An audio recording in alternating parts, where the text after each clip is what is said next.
Tamayıldızlar.com Gerçekçi misin ya da yalancı misin? Sana oyuncu mimin oynatıyorum. Bu dünyayı barçın bir yanından bana anlatın ağlarım. Sana dost yaradım.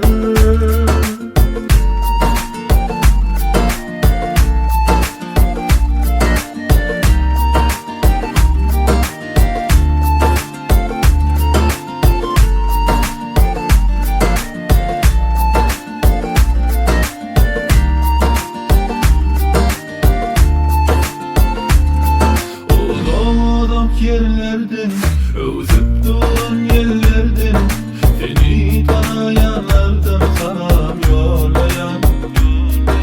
Hani beni söyledin, ben seninki diyedim.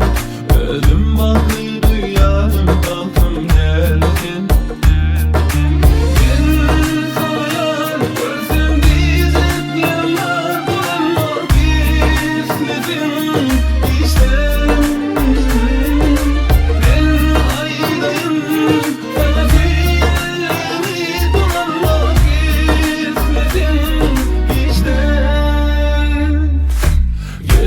misin ya da yalancı misin? Sana oyuncu mimin oynatıyorum. Bu dünyayı barçın bir yanından bana anlatın ağlarım. Sana dost yaradım.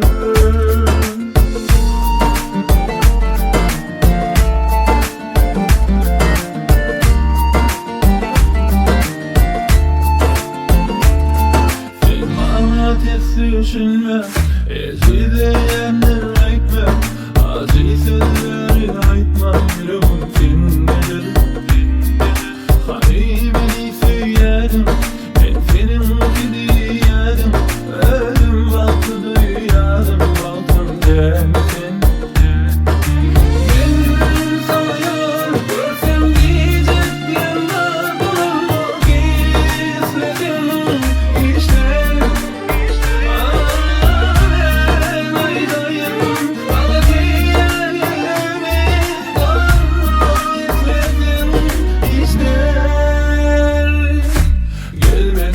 misin ya da yalancı misin?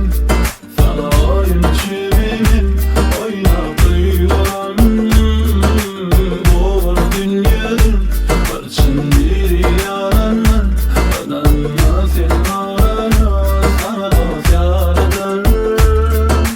Gerçekçi misin ya da yalancı mısın? Sana oyuncu mimin oynatıyorum.